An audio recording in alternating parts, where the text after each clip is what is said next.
Hello and welcome to the HBC Sharing God's Love podcast, part of FaithFood.Tv. I'm one of your hosts, Stuart, and joined by our other host, Joel. Hello. Today we are joined by Clay as well. Hello. And as always, we are joined by Jason. Hi. Behind the camera. Hi, and I'd like to say who Clay is. Clay is our son, Joel's and Jason's son. Is that right, son? You're going to claim that? Yes, I'll claim it. Cool. Awesome. So great to have you on today, Clay. Thank you. And we've got today's episode. We're going to be we're going to be talking around a film called Jesus Revolution. This was played recently at Hawkwell Baptist Church. We had a Sunday showing, really interesting film.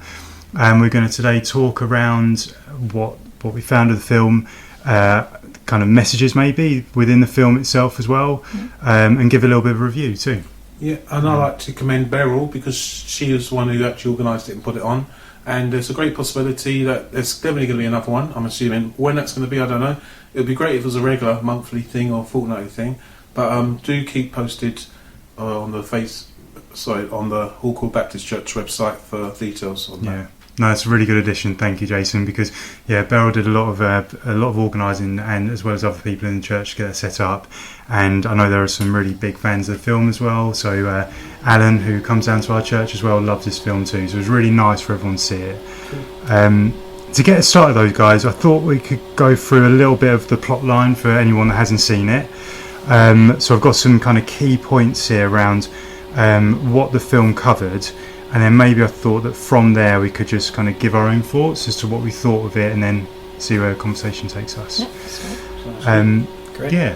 So Jesus Revolution was filmed in 2023, and it's a true story around a movement in the late 1960s in California. It centres around three characters. So you've got, to kind of use their real names in real life, you've got Lonnie Frisbee.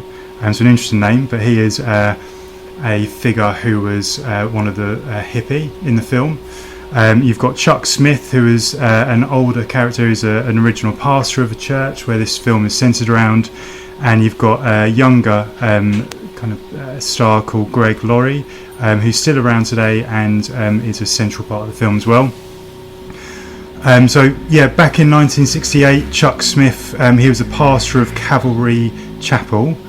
And his daughter actually met someone called Lonnie, who appeared almost looking like a kind of stereotypical Jesus figure in the film, wasn't he? Long hair, and he was a hippie, and he was travelling with a stick, and Chuck's daughter picked him up, and actually Lonnie and Chuck met in his house. There was a little bit of a clash because Chuck was quite traditional. Maybe a little bit uptight, if that's fair to say, in his ways. And you've got Lonnie, who was very, free-loving, hippie. Very hippie. Yeah. So there's a pivotal point in the movie, and really what it describes is that Chuck and his congregation seemed or were portrayed to be a little bit fixed, maybe, in their ways. And Lonnie brought, and we'll talk about this shortly, but brought something different. And there was a scene in the film where Lonnie and his, I think it was One Love, or they had a band basically, and you could see the pastor kind of warm into that and really kind of sensing something different was happening.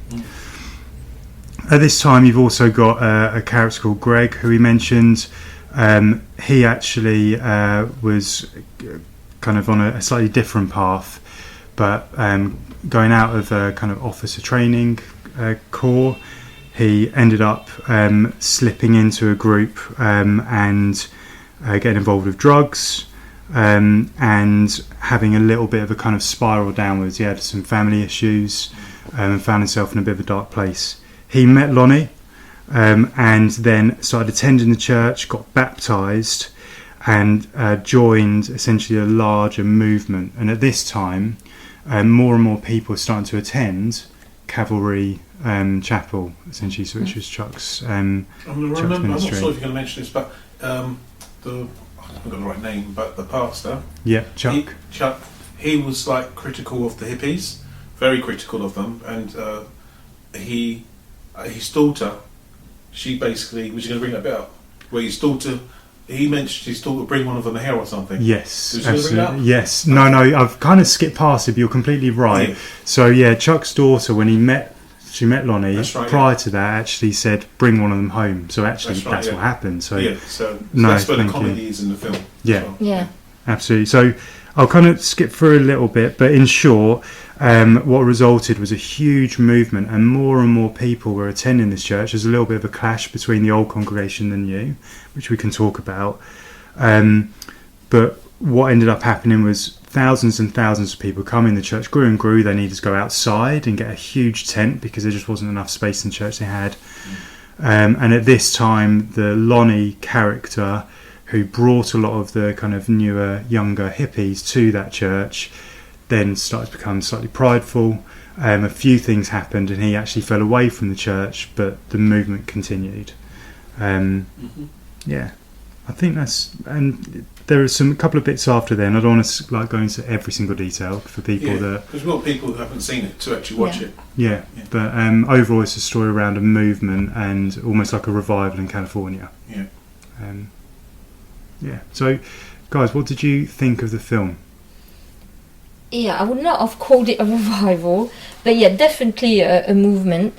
I thought the movie was great. It's a revolution, wasn't it? Yeah, I would have called it a revolution, because what I got from the movie is the church, who was so conservative but so judgmental, like just talking about hippies, I feel like they were sinning. It seems like they were very against that, very against a lot of things. Like hippie phobia. Yeah, and they came across quite.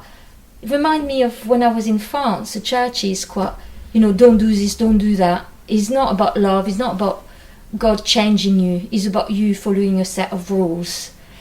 And when the church guy opened his door to this guy, he actually opened the door to bring love into his church. And I thought that was quite beautiful, and that was needed, because that's what those church needed. And whatever the Lord choose to use, whoever this lonely guy, whoever it was, he chose him to bring back the love the church needed, and the compassion and the acceptance, and I thought that was beautiful. He did take a risk, though. There's no doubt he's taken a risk. Throughout the film, you can see when he brought him in the house, it's almost like he was watching what's happening, trying to check his feelings on what was happening. Yeah. Is this right? Is this wrong? Do you know what I mean? So I think it was good, because he was. I suppose he was monitoring it, engaging it. Yeah. At the same time, learning from it. Yeah, it takes bravery to do that as Yeah. well. So if we just step back, before we kind of go into the specifics, maybe for all of us, if you give a 1,000-foot view, overall, then you said you really liked the film. You thought. I think people need to watch it. Yeah. I think he is a good. I think he's a good movie to show how we can all get things wrong. Yeah. Whether the people inside the church as well the people outside the church, is that we all get it wrong. We're all not getting anything's right. We need God. We need the Word of God. And I thought that was quite beautiful, the way God revived the church, because they needed the love. They needed. Yeah. And I thought that was quite beautiful. Awesome. I think people should watch it because it really shows the history of Christianity as we know today. Yeah. I mean, I didn't know how much of the hippie culture influenced Christianity until I watched the movie. And there's few things when I watched it, I realized, oh, no, that's why we do that in church. Oh, the worship songs we sing, and the way we're like all loving and lovey-dovey, it comes from that initial hippie culture, which through change and Jesus brought good things and some not terrible, but yeah. Yeah.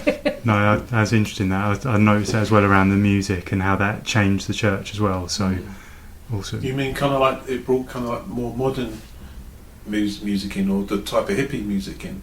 Well, yeah, the type of hippie music. I mean, what I mean by that is the type of the spirituality around it, a spirituality around music. How hippies viewed music was more of an outlet, and how we view music as Christians as also outlet for receiving the Holy Spirit.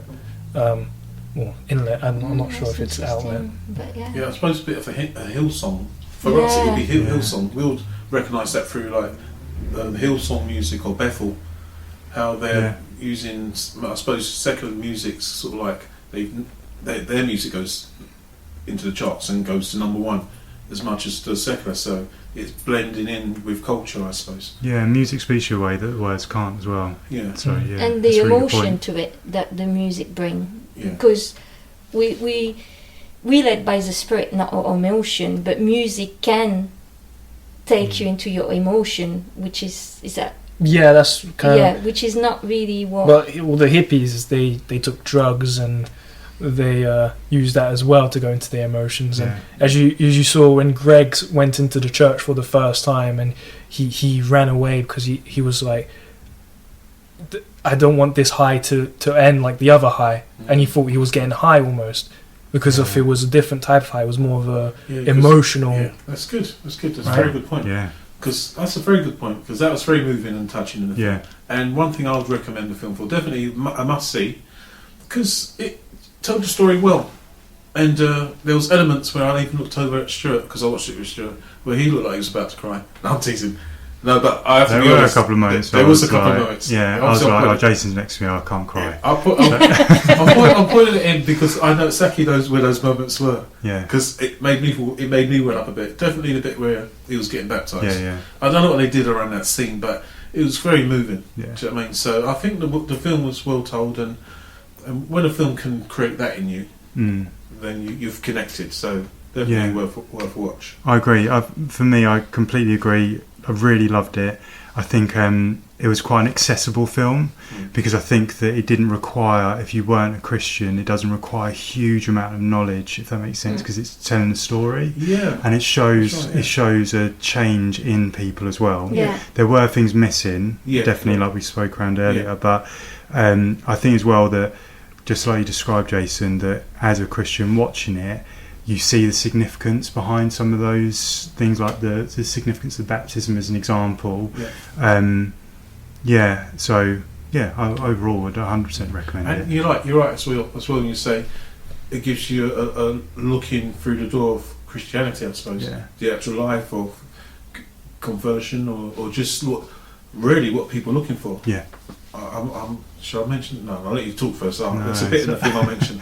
I don't want to jump ahead, so I'll wait patiently. So, I think we've looked through us giving our kind of 1,000-foot view of what we thought of the film. A couple of things did stick out. So you mentioned around love, I think, Joelle. Mm-hmm. Music was one. Any thoughts? Where should we start in terms of maybe should we look at love and the kind of maybe the beginning parts of the film where we've got Chuck, the pastor, who's possibly, I don't want to be unfair to him, but maybe a little bit uptight in terms of and rigid.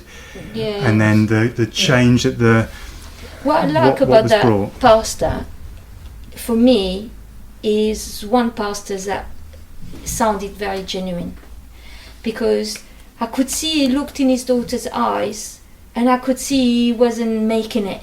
I mean, his daughter was walking away from Christianity, and it's almost in his eyes, as a pastor, as a dad, he did something wrong for her to look somewhere else, but not in his church. And you know the discussion you point out, when the dad actually see, if God bring me a hippie, then I will listen. And funny enough, God did bring him an hippie, an imperfect one. We don't know if he was truly saved or not, but that's not us to judge. But this guy was definitely used to revive and to bring love. One scene I really loved is when they were, the people of the church were like, they're dirtying the carpet because they're walking barefoot. And the next church meeting, the pastor was washing everyone's feet. Yeah. That for me was like, wow. Yeah. This guy who was highly conservative, disliked hippie, ended up washing their feet. That speaks volume. Yeah. Regardless of what that movement bring or didn't bring or whatever, that action was. Yeah. I mean, Everyone's feet it washed. It was a response as well, wasn't it? Correct me if I'm wrong, but is it a response as well to some of the aggravation that one of the other church members was giving? So it's like taking something, instead of pushing back, he was just finding a solution. Yeah, and it was showing love. Yeah, you don't want them to wear barefoot in their dirty feet, to dirty your church carpet. I'm going to wash their feet. Yeah, I think because you in church, that's true life. Pastors get thrown at them situations which the members are complaining about, things which are really bother them. But really, if you look at it, some of it stuff is petty. A lot of stuff which pastors have to deal with is petty complaints. And what I liked about the guys dealing with that situation is that the answer wasn't just an answer; it was like the answer. It was like a Jesus moment, where it's like he without sin cast the first stone. Yeah. And he found the answer from the Lord of what to do for the petty complaints, and it was good because he put action to it, and it's like it shut the mouths of those who were making the complaint, and I thought that was wonderful. Yeah, absolutely. Clay, was there anything? Yeah. Well, I agree with everything you guys said. I mean, yeah, it was a very loving gesture of the pastor, and again, was the perfect answer to that problem. But clearly, the other folk of the church they didn't really appreciate it. So that's when you saw the fruit. Was it actually because of they were Christian, that they read the Bible and respect it? Is that why they went to church, or was it just because of their father did it, or was it because it's about discipline instead of love? Yeah. But and you mentioned that as well, when part of that kind of love being brought in was through the music as well, which I think softened people, which was your point earlier. Yeah. So. Well, yeah, it did, but obviously the other people initially at the church did not appreciate the music. Yeah. They were very rigid about it. But no, yeah, with the music, it was clearly, you can see the resemblance nowadays because of, we use music at the end of the preach where there's someone on the piano, on the guitar, who can put in some chords in to soften the mood.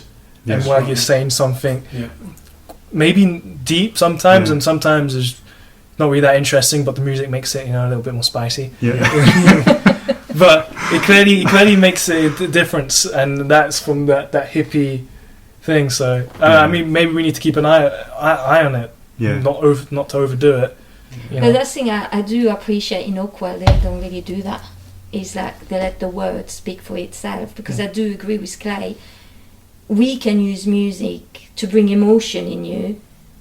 That actually is not the word that did that. It's not the Holy Spirit. It's the music. You mean it's a good song? Yeah, it's a good song. You can. Yeah. I mean, and Hillsong and Bethel, they do that a lot. They use the music to bring people's emotion cry, but it's just an emotion that goes away. Yeah, it's another podcast though. I do agree with your point. Yeah, I guess it's theatrics, which later on in the movie they expand a bit more, and that's how they get the movement going further. But okay.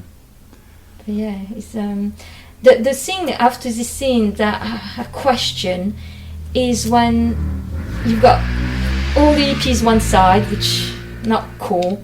You've got all the old conservative folks in the other side. The original members of the church. Yeah. Is that right? Yeah, original members of the church. And then the pastors explain, the door is open, so anyone comes, hippies, non-hippies, whatever, are welcome. And then he says, but that goes both ways.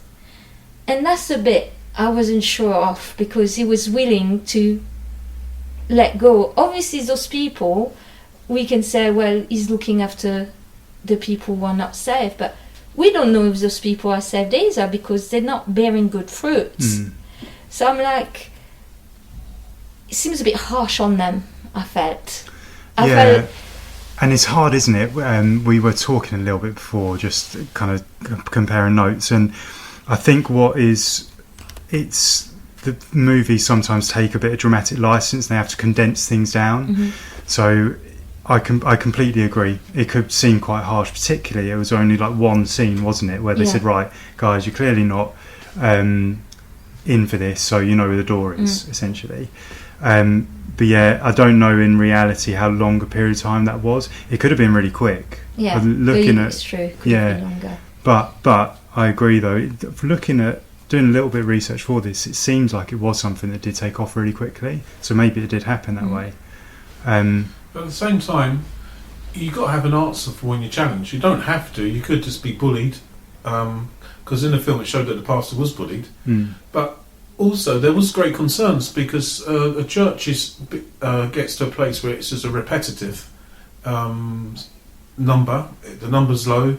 They want to introduce something new, and nothing's happening. They've got a congregation, and they're not doing anything, or they're not coming up with any answers. So the burden's on the pastor to find something new or an idea to make the place work. Yeah. And that's what the pressure was for him. Yeah. So when he starts moving on something and people are coming against that, then what else is he supposed to do? So in a way, you kind of like have to respond, as harsh as it may seem. You know, he pulled his finger out to do what he's supposed to, and now he's getting hassled for it. Yeah. You know, you can't have it both ways. No, it's true, and it reminds me of a scripture in the Bible. You know, Jesus had we know he had the 12 disciples, but he had a lot more disciples. At one point, he talks about him sending out 70 out to preach, to preach the gospel. And then Jesus, at what point, says, "Yeah, unless you eat of my flesh and drink of my blood, you will not inherit the kingdom of God." And at that point, a lot of his disciples didn't like what he had to say, so they left. So I can also see with what Jason is saying that, you know, there's also a point maybe in church when people don't accept that love or that what God is doing, you know, to actually, well, maybe it's time for you to go somewhere where you can be very judgy. Absolutely, and almost, yeah, so that links in really well to another part of the film, which is there's that other character, Greg Laurie, so the younger guy in the film, and he's on a bit of a downward spiral because he gets involved with the hippies, and then kind of starts taking drugs, and then there's a bad experience with someone overdoses, and he's near that, and he has a bit of a kind of dark night of the soul, and he meets Lonnie, doesn't he, the leader of the church. But the reason I'm mentioning that now is because you're right. If more people were being brought to the church and something new was happening, what is that producing? That was saving essentially Greg, because Greg was going down that path and had that interaction with Lonnie, and without that he could have continued down it. I don't think it's just Lonnie. I think it's mainly the girl, because if you remember, the girl introduced him to the hippie, and he became her hippie and start taking drugs like a full druggy hippie. And then that girl saw her sister almost dying, and she said, "I had enough." But he continued the hippie because he liked the drugs. Then he nearly died, or he was concerned of dying, and yet he met Lonnie, but he kind of walked away. But then the next part, he sees his girlfriend, or the girl he likes, and she was waiting to hear Lonnie, which isn't, I agree, it's not a coincidence. God uses everything to his hand.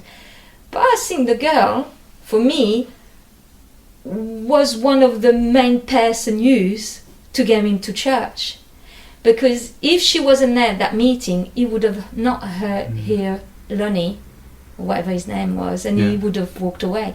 But because she wanted to hear, she invited him to the church, and because he really liked her, he kind of... And also, she had a point, and he knew it, and he was concerned to die. But I thought the girl had more of an effect on him. Yeah, but I'm in agreement. The girl was part of his interest. Yeah. But he was definitely dealing with some personal matters. Oh, yeah, definitely. And it clearly showed in the film that those personal matters, the girl was no longer the main feature for him being there. To an extent where he was ready to knock her on the head. Basically say, you know... Yeah, because he clearly had some issues, like family issues, and that happened because the guy Lonnie left, and he told him he was looking for family, so that hippie movement without the drug was definitely fitting for him. He had family, he had love. Then the Lonnie guy said, "No, I'm leaving because of whatever." And he took that lonely guy. I thought that was not nice. He said, "No, you're not family. There's no family," and that broke him. I'm getting lost on the point we're making. No. But What I'm trying to say is that the point I'm making is because he lost family. You've got this girl that he really likes. He's thinking, well, I'm going to lose you, like I'm losing Lonnie and I'm losing this family. That's why he kind of lost it. Looks like you've got something. Yeah, no, I think, I agree, but I think the whole movement, and I think, Stuart, what you were trying to say was that without Lonnie, the hippie movement, Greg wouldn't have been saved. And yeah, the girl had, something to do with it, but it was mainly a chain of events, a domino effect of him getting paranoid in the street, him finding Lonnie telling him some weird stuff which doesn't make sense, and then he comes back and his girlfriend from before is also listening to the same weird guy he saw on the street. Yeah. So now this is not a coincidence. I think the girl had something to do with it, but she's not. He could have still went down that path if it wasn't for her. I agree, Ken. Yeah. I think the point around that is really interesting, and maybe this could be something we talk through as well, is there any parallels to today as well? Have we seen that since the 60s or not? Because one of the things that stuck out for me was what Lonnie did was essentially make the church more accessible to hippies, and he was basically... because he was a hippie as well, he was bringing people in, and particularly younger people as well. And but I'm in agreement. He was making it more accessible to hippies, but I'm thinking he was making it more accessible to the youth, because there was a clear distinction between the folk who was already in that church and they weren't connecting with youth.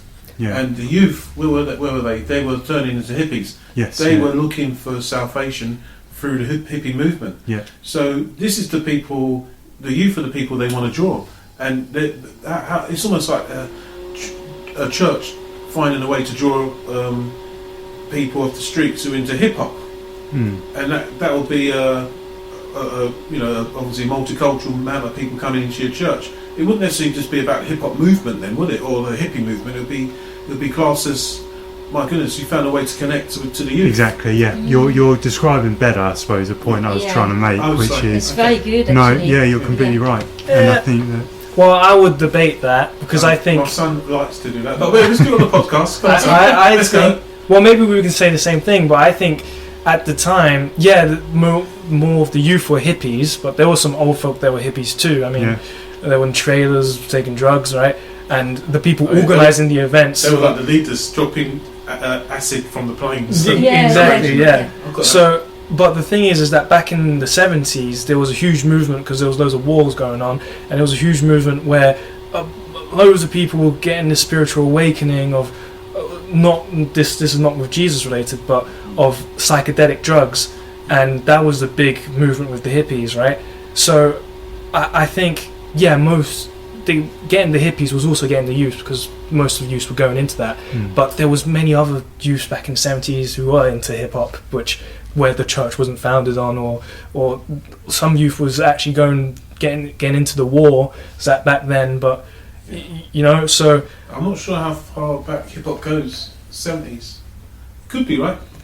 But what I'm trying to say basically is that the main culture there was the hippie culture, which was a big epidemic back then. The news media was all about that, and negative press was about that, because back then it was like Vietnam, right?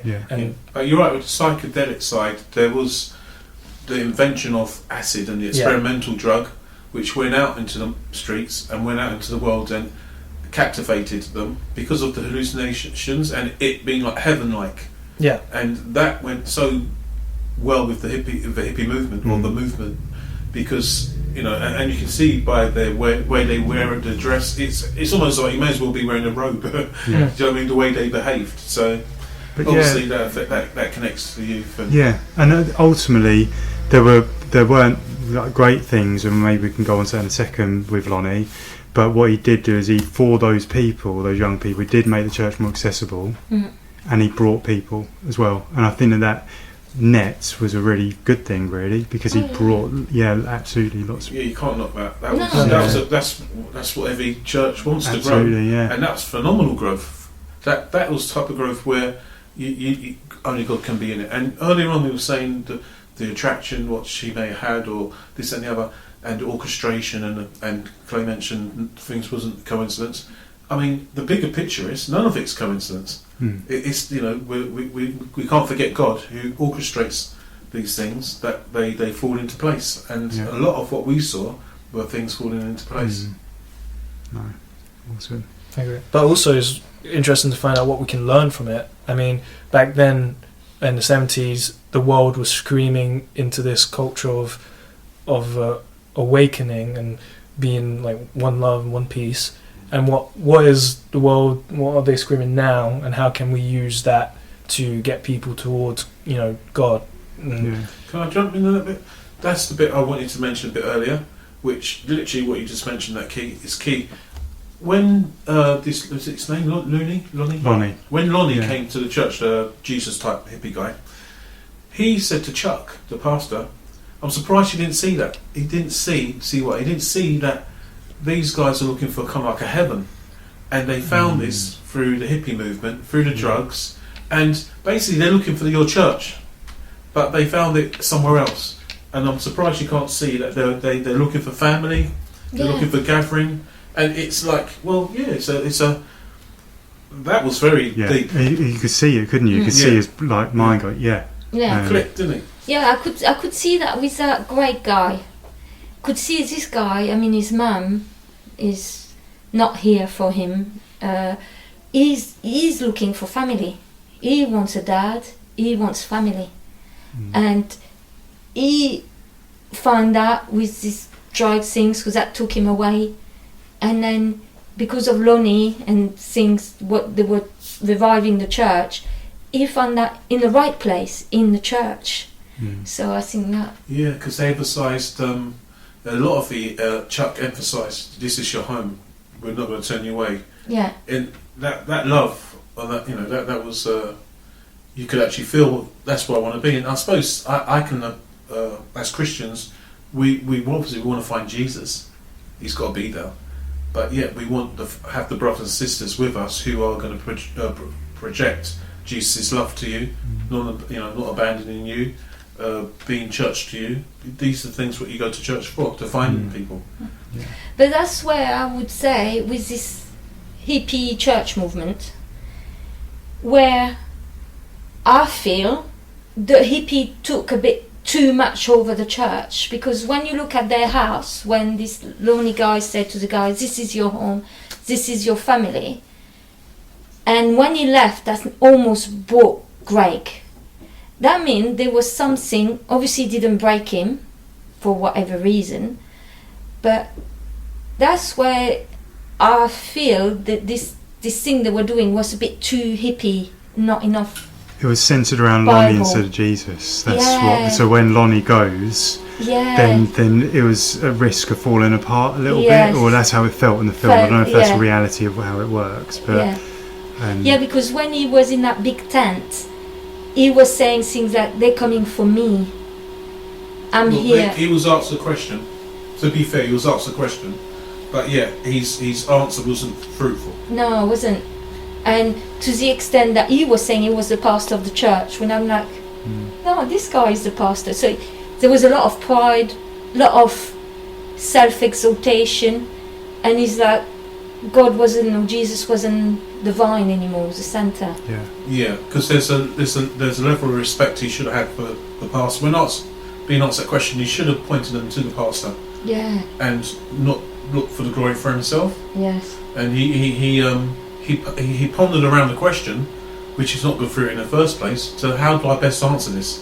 And then he obviously put himself on the pedestal again. So you could see there was things not quite okay there. And I suppose you could connect that with, maybe the question is, did the Chuck give him too much reign within the church? Was the hip hop, was the hippie movement given too much freedom Yeah. to reign in that way. Was it too close? Was it too close to what Jesus was doing? You know, could you tell the difference between what was hippie and what was Jesus? I suppose that's the question at that time. Yeah. Nevertheless, there's clear that God used it. So yeah, we're not risky. we're not saying that God didn't use it. It clearly did, but for me, I like to look at fruit. And you know, Jesus said, "You recognize the tree by its fruit." The problem is that we see a movie. We haven't met the people. We haven't seen the fruit. We just seen a movement, and there was a lot of people, and it seemed the church was packed. But you know, you can go to a packed church, or you can go to a church, and you go there, and they just have connection because they're hippies together. But then again, you say you recognize the tree by its fruit. But if we look at the fruit of the main characters, apart from at the end, where you know Lonnie becomes a bit too arrogant, and Greg when he kind of messes up a little bit, we see some good fruit there. We see some family, community, what the disciples did in the book of Acts, where they share everything together, where they all pitched in to get Greg a car. All these things were good. I would say were good fruit and comes from the Bible. But there was also bad fruit in that house. When you see Lonnie's wife, she's kind of a bit flirty with Greg.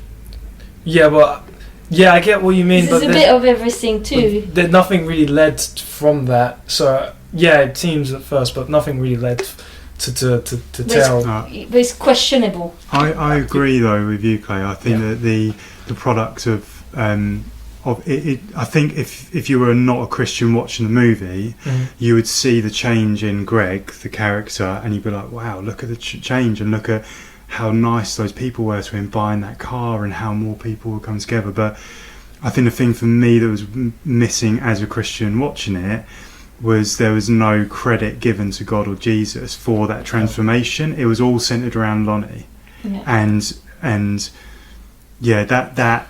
And maybe there's, I don't know, because I mean none of us really know because we weren't there, but there may be an element of truth to that, but maybe there's not, so it's hard to... We don't know. This is the thing. I suppose you could say that Lonnie, I mean you don't see that kind of type of guy today, because he was in effect very much like Jesus.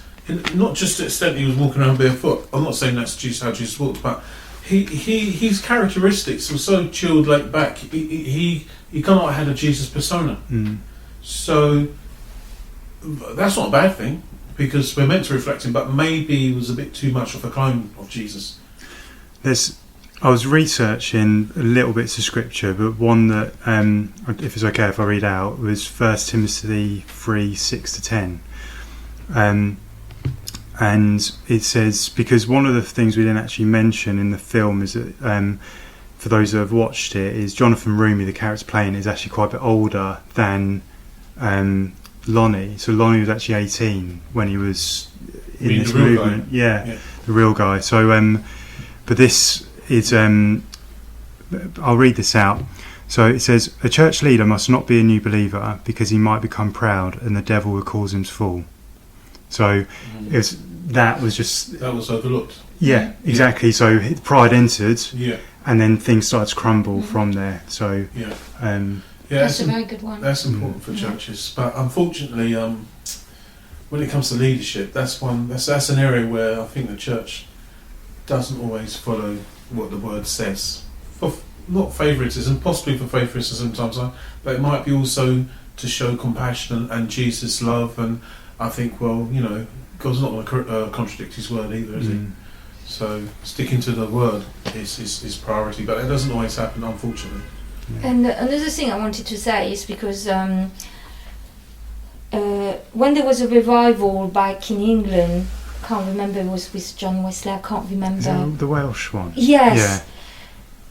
What did with this revival is that he changed the whole community to the extent that I think some pub closed, there was less drinking, there was actually a knock-on effect on the outside. But with this, that's why I can't call it revival. You just see people coming to church and people getting baptized, because you can't see an area change where there's less crime, there's less like in that Welsh revival, that's truly what happened. Yeah, and I suppose that's where maybe the film element comes in, because we don't see the whole picture, do we? So we don't know. But what we do know, because I read a book which is free on the Living Water website called God Has a Wonderful Plan for My Life. And I think that book was read back maybe on that movement, or back on the fact that sometimes you read things about, so many people got baptized, or so many thousand people were saved, or whatever. But then when they did a survey around Christian back in 2003, they said 45% of professing Christian believe that gambling was morally acceptable. 49% believe that living with someone with the opposite sex without being married was morally okay. And 33% of Christian born again, who profess to be born again, so it was okay to kill a baby while it's still in the womb. So my point is, we can see all these big things. People say, I went to this crusade, 10,000 people were saved. But then if you look in the world we're living now, or during the same times, there's something that I think that doesn't match. I'm not saying they're not saved. I'm just saying, all comes, we can say so many people profess to have become Christian or born again, but then you've got those statistics. Yeah. I'm just questioning it. You got any thoughts, Clay? I'll pass that one to you.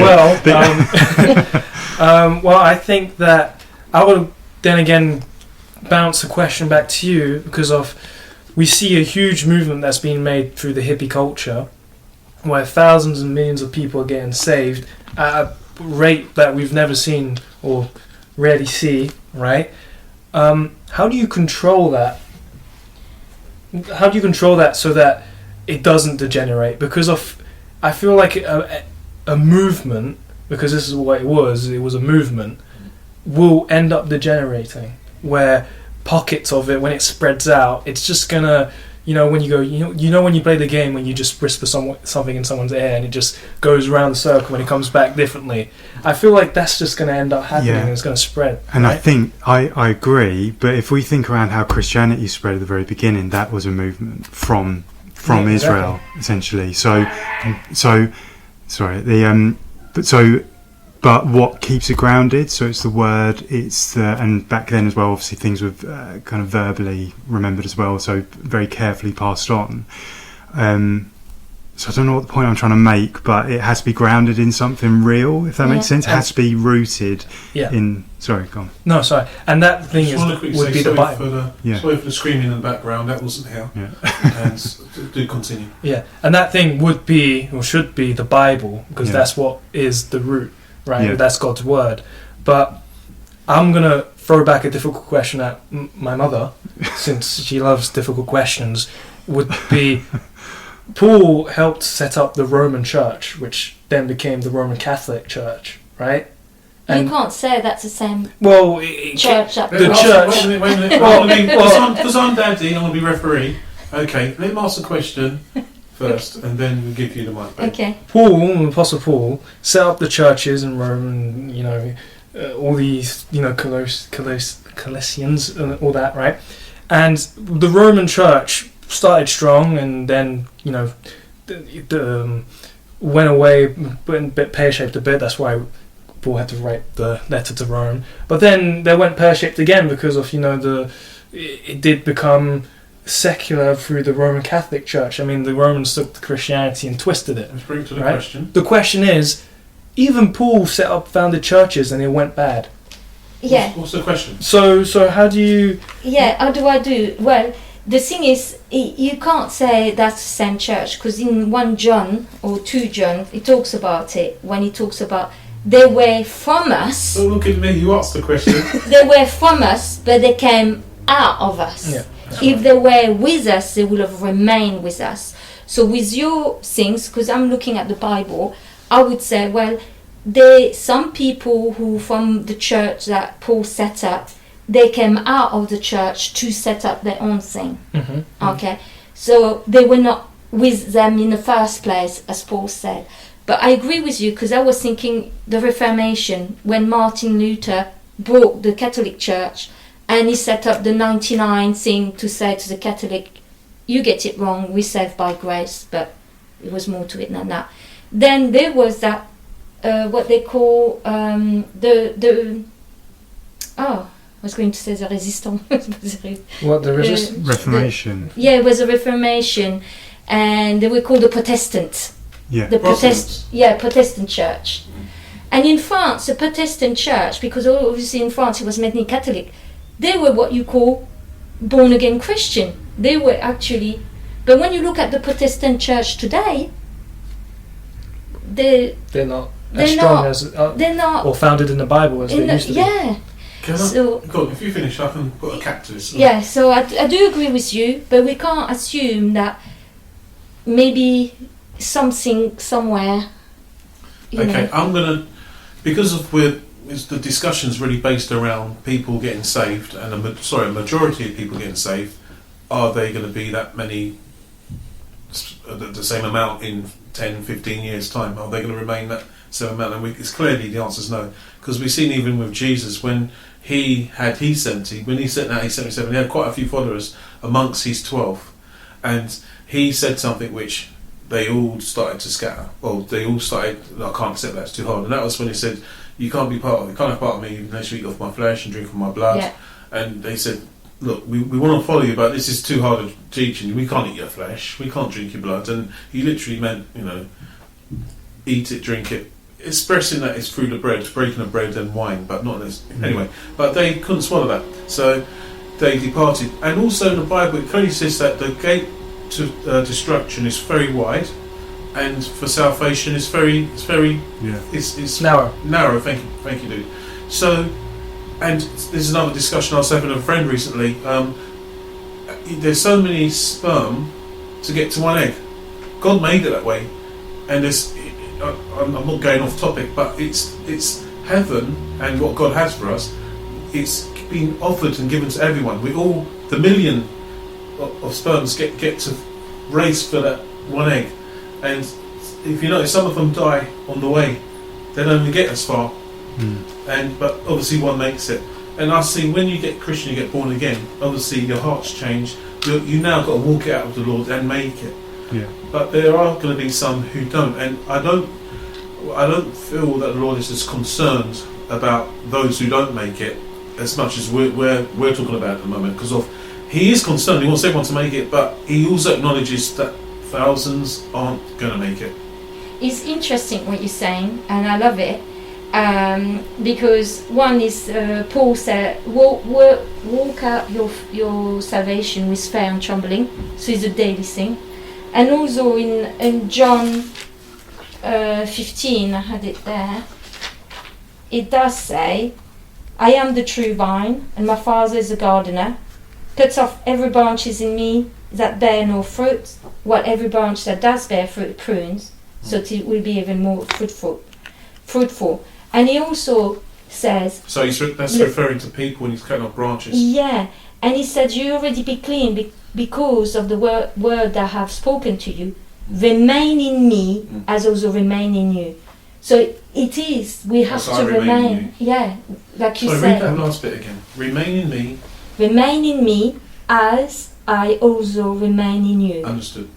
So yes. we have to remain, like you said, that's right. And in Him. It's not a straightforward thing. It's a walking out your faith. There's temptations, and people do fall away, and they don't stay with the Lord, or they get discouraged, and all sorts of reasons. But you're not to do that because of the gift what God's given us. So what we're talking about is how I think it's good, but we're talking about how precious the word is. And once you've got it, you sell everything and you keep it. Right? Yeah, and I think maybe a way to kind of wrap this part up is, and it'll be interesting for your thoughts, but I think that Clay's point is really good, that it's fantastic as a movement, but it's so easy for that then to get sidetracked. And we don't know because the film doesn't cover that. We just see the massive amount of people that start joining this church, getting baptised, giving their lives, and then it kind of ends at that point, really. Yeah. We don't see beyond there. But for me, and listening to the conversation now, it shows you how important leadership is in that situation, particularly when you've got a lot of new Christians coming to faith and getting baptised and professing faith. Is it rooted in the Bible and the Word? and the leadership as well was really interesting. The dynamic between Lonnie, who was great at evangelising, great at bringing people in, but it was the wisdom and experience of Chuck, the pastor, who actually kept it on track as well, and could identify the pride in Lonnie as well. I think that was really, what is it rooted in, and the importance of leadership. And that even the film ending as well with Greg showed the leadership element, and that being passed forward as well. So hopefully that kind of wraps that up. Yeah, I think so. Yeah, I think so too. So let's have a final round then. Any final thoughts on the film? I think we've identified really positive things from the film, some things that maybe actually really trigger some discussion between us. Any final words, Clay? Start with you. No, I think we covered pretty much everything, apart from something you said earlier, which I don't think you mentioned throughout this podcast, was that Lonnie was 18. Yes. And that makes a big difference when you view the film and you rethink it through your head, that he was really young, so it makes more sense that he fell into, that arrogance. Right? Yeah. And that Chuck was really like more of a father, authoritative figure than equal. Yeah, right? Absolutely, Yeah, absolutely. Really good point. Good. Yeah, wonderful film that I think we can learn a lot from, to love more, to be more compassionate. For me, it's washing the feet of everyone. Yeah. That speaks volume of the pastor. Yeah. That's fruit. That's cool. Yeah. I haven't got anything else to add. I think, other than I'm surprised how deep in discussion I got into this. That's right. I got really carried away. Who said I'm going to be silent on Yeah, that one? oh man, I've got to edit this, Give me work now. Going behind the scenes, lifting the curtain up. Yeah. No, I agree. I think it's a great film. I think the accessibility for someone who's not a Christian, seeing the change, and it was really good. And I think it was a well-produced film as well. And It's definitely well produced. yeah, and it was quite uplifting in many parts as well. It made you want to evangelise. It made you, particularly in the middle of the film, when they're giving out the leaflets. I was like, oh, this is really good. Yeah. So I left buzzing actually. Yeah. So, but thank you very much, guys, for watching. Hopefully you enjoyed this discussion. We went everywhere with this film, so it'd be great to hear what you think as well. So if you do want to leave comments or send us a message, it'll be really interesting to see what you think. Please check out the Hawkwell Baptist Church website and also FaithFood.Tv to find out more about this podcast and our church. And I'll leave a link to the film in the description bar, at least to the trailer. Yeah, lovely, And you can get it free. You can watch it free on Netflix. I know it's in the Netflix. If you've got Netflix, you can watch it free there. Yeah, awesome. And we'll see you in the next episode. Bye. Bye. Au revoir.